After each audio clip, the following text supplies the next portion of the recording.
Okay, so now we will talk about is balance on current account versus the balance on capital account. So which is more important? Let's just see this. So we will clear this concept also. So BOP on current account versus BOP on capital account. Okay, so current account is basically, it includes three balances. So what are the three balances? First is goods balance, okay, then the second is services balance, the third is unilateral transfers. Okay, and what about capital account? Let's talk about capital account. So it also contains long term and, as I said, short term. Okay, so BOP on current account is also called as net foreign investment. Okay, it's also called as net foreign investment because it represents the contribution of foreign trade to gross national product. And on the other hand, BOP on capital account also includes all the inward and the outward moving capital and investments, which is both long term and short term. So here under the capital account we have foreign direct investment, then we have foreign portfolio investment, then we have all the government investment and transfer. So in capital account it only includes the borrowings and the lendings by a country, whereas in current account BOP it only covers only the earnings and the spendings. Okay, so it totally excludes any borrowings and lending. So whenever the borrowings and lendings, it will be reflected in the capital account. Now let's talk about the next concept, that is balance of payment and balance of trade. So which is better? So as you see, let's talk about it. So balance of payment and balance of trade. Okay, so balance of trade payment is a broad concept. Okay, and balance of trade is a narrower concept. Okay, now as I said, why is it so? Because balance of payment includes the sum of both capital and current account put together. Okay, it also includes all the international transactions between a host or a domestic country and the rest of the world. But whereas in BOT it is only the difference between the value of the exports of goods and services and the values of imports of goods and services between countries. Okay, that is why it is a narrow concept. And so BOT, let me write down, is equal to value of exports minus value of imports. Okay, so that is why not, so that means you can know the, when is it a trade balance is called as a surplus? When the exports are more than the imports. And when is it called deficit or negative? When the imports are greater than the exports. Okay, so that is why, as I said, BOP is a, if it's surplus, is a very good sign, and BOP deficit is a very bad sign. Okay, so that is why it is very, very important also, we have to study about it. Okay, so now we can go with the next theory, and let me just rub this. Okay, we will go with the next one, that is what is FDI and FPI. As I had said, I will talk about it. So we will talk about the next topic, that is FDI and FPI. Yes, so okay, so we will talk about it. As I said, now basically when in India there is an external commercial borrowing. Yes, there's an external commercial borrowing that is called as ECB, which is an instrument which is used in India to facilitate the access to foreign money by Indian corporations or government companies or PSUs, you know. So ECBs, you know, they include all the commercial bank loans, then the buyer's credit, then the supplier's credit, you know, all which is in the floating rate and a fixed rate, you have to pay it. Okay, so basically this is the idea which is also done, and you can all find this in the, it's a multilateral financial institutions, you know, you will find this ECB. Okay, so now also if you talk about this, ECB is under this DEA. What is DEA? That is Department Economic Affairs, okay, and also the Ministry of Finance, okay, and Government of India along with RBI, okay, they monitor and also regulate the ECB, okay. So basically that is like, how much funding should be done for this much sector, that much sector. This is all being done by DE, then the Ministry of Finance, Government of India and RBI together, they monitor to regulate the ECB. So that is very, very important also. Like, so there has been a continuous growth also because of this, so imports. But yes, in India, what is happening from 2009, imports have started to rise, and it is at the peak from 2012, okay. So imports has, because of so much of imports, the GDP has declined in our country, okay. And this is the World Bank source which I'm giving you. So one of the most important factors for India's GDP to rise is to increase the exports, okay. So that is what. Now what is the cause of this? So according to the global financial crisis, so there was a global financial crisis 2008 that reduced the exports of India, okay. So there's basically, so India at if you talk about in 2011, India had reached at its peak, that is the exports were very good, $310 billion it had done, okay. But then in after that you have seen there is a stagnant that the exports are not happening anymore. And what is the reason for the collapse of India exports? See, first of all, the global economic situation has remained difficult, and the all the most of the big countries have been affected, like USA, Europe and Japan, which they are also now slowly trying to recover the losses. And India also lost its position as export, and now that is why it is heavily importing, okay.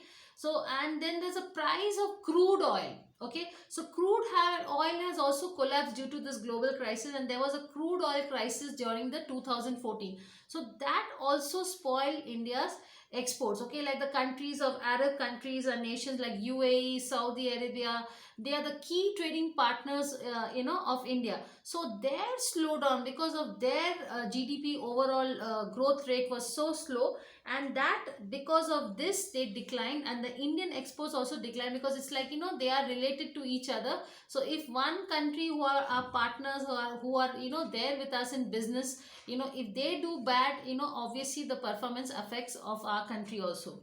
And but the most important reason for India's declining export lies in the domestic factors, okay. So the exchange rate is the price of one country's currency in terms of another country's currency, okay. So in Indian context, it simply determines the amount of dollar or euro or any currency that can be brought using Indian rupee. So the Indian rupee has been overvalued for quite some time, but the overvalued rupee simply means that the rupee is very expensive for the other nations to buy, okay. So that is why this is one of the major problems also, okay. So now we will go to the next topic, which I said already that I will talk about, is FDI and FPI, okay. So what is FDI? Let us first understand. So I have also give you the reason that why India is so much leaning on imports and why exports have decreased also. So I hope you have understood the reason. Now coming to FDI. So FDI is an investment trade by a company or individual in the business of another country in the form of either establishing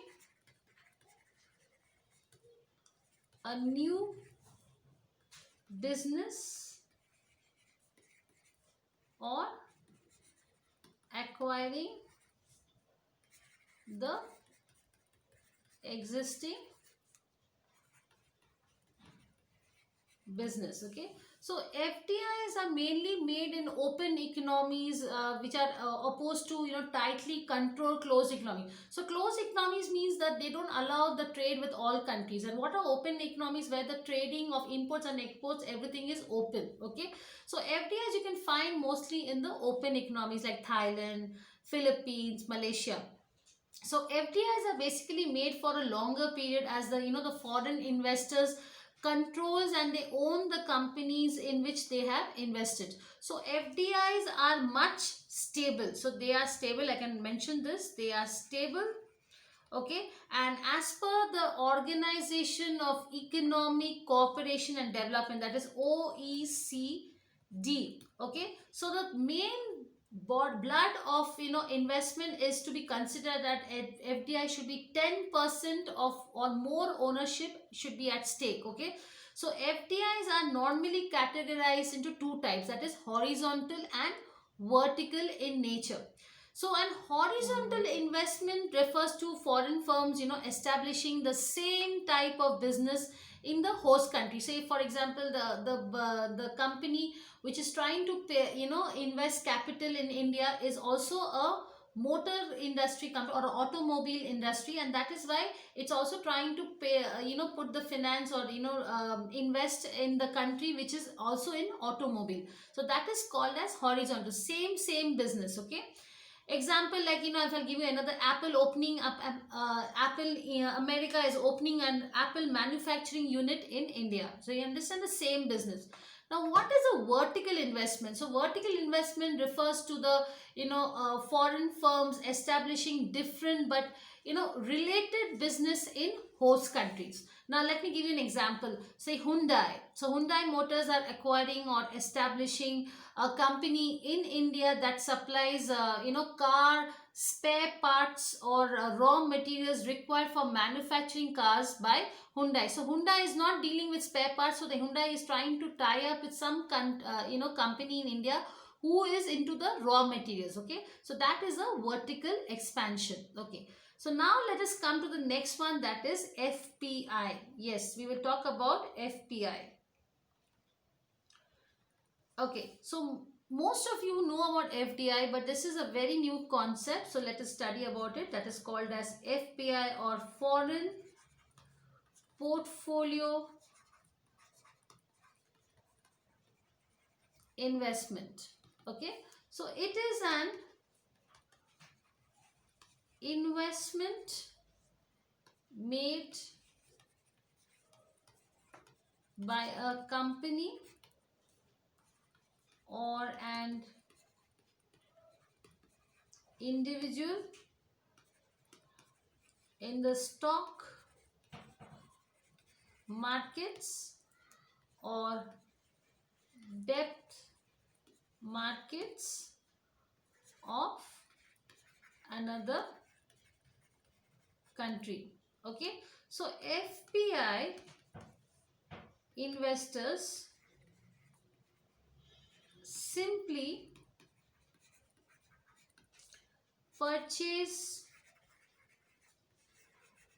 equities or shares or bonds or debentures of foreign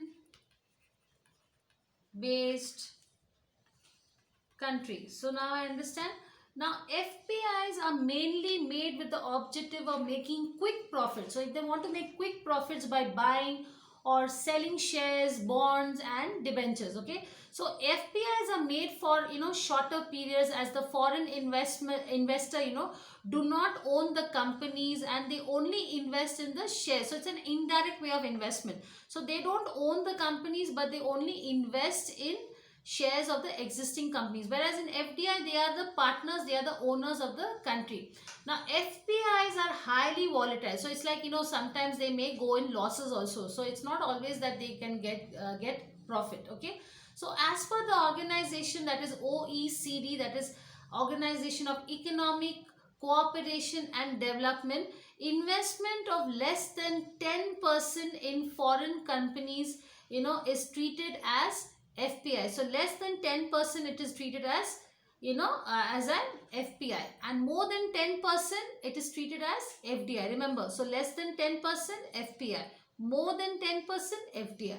Okay, so all FPI taken together cannot acquire more than 24% of the paid up capital of an Indian company. I repeat, all FPI taken together cannot acquire more than 24% of the paid up capital of an Indian company.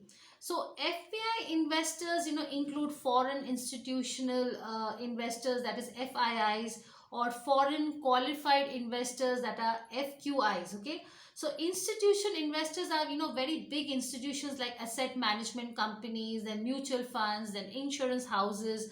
And RBI has made this compulsory for such big institutions to to establish, to make investment, that they have to show everything first and then only they can invest. Okay, so now FQIs are very small individual investors, or associations, who are residing in foreign countries, and even they, if they wish, they are definitely allowed to do it. So FQIs are small individual investors who invest in foreign countries securities. Okay, so this is very, very important, because you have to know also that where they are trying to invest. Okay, now let us come to the next one, which we'll talk about, is a very important. Now, how beneficial is FDI for developing countries like India?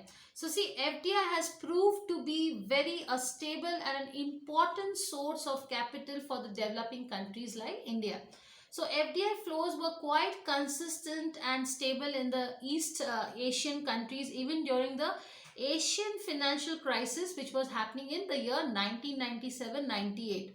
So in sharp contrast to FDI, the other forms of investment, like portfolio investment, equity flows, and debt, they were not happening so much. So FDI was always happening.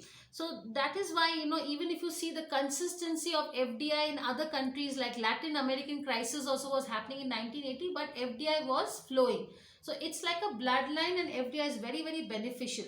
So the stability of FDI even during the crisis period led many countries to favor FDI over short-term loans. Okay, so the foreign country investors are willing to invest in these developing countries because it allows them to get high returns. Okay, and at the same time, even these countries can repair their economy. Okay, so I can give you the example about the global financial crisis also, where US and European money was invested in most of the developed countries. Okay, they must have lost all their money, okay, if they had not invested in various parts of pockets of these developing countries. Understand my point? So if you can spread your money to these developing countries, you will definitely not get so many losses. Okay, so the pressure to attract FDI also improves the functioning of the governments in developing countries. Okay, the government also starts playing a vital role, and the government in developing countries also restricts them from pursuing any bad economic policies, due to, because if the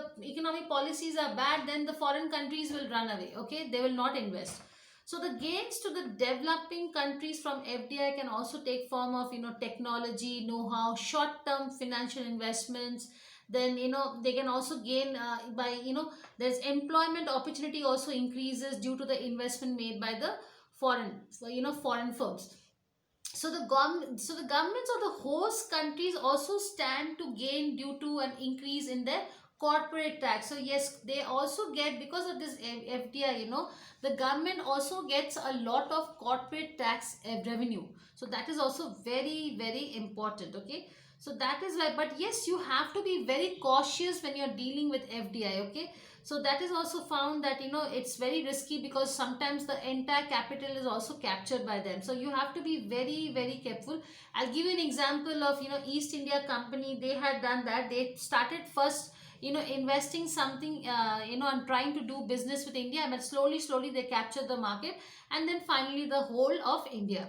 So this is the even there's a US exploitation of the Latin America in 20th century is also a striking example of FDI. Okay, And also the Chinese firms which are recently doing right now, or the Chinese firms which are currently doing in the African nations, they are completely exploiting the African market, you know. So FDI not only leads to transfer of ownership from domestic to foreign resident, but it also is a mechanism that makes foreign investors to take control of the host country's firms and their management. So that is a very, very bad thing. So you have to be very careful. Okay, so that is very, very important. Okay, so if you see also that India has increased a lot of its FDI also, like especially from Singapore, now it is being replaced to Mauritius. So they are the top FDI source of India during the period. Okay, so basically now if you see the destination of FDI inflow, it's state wise. If you find there's a lot of FDIs in Delhi,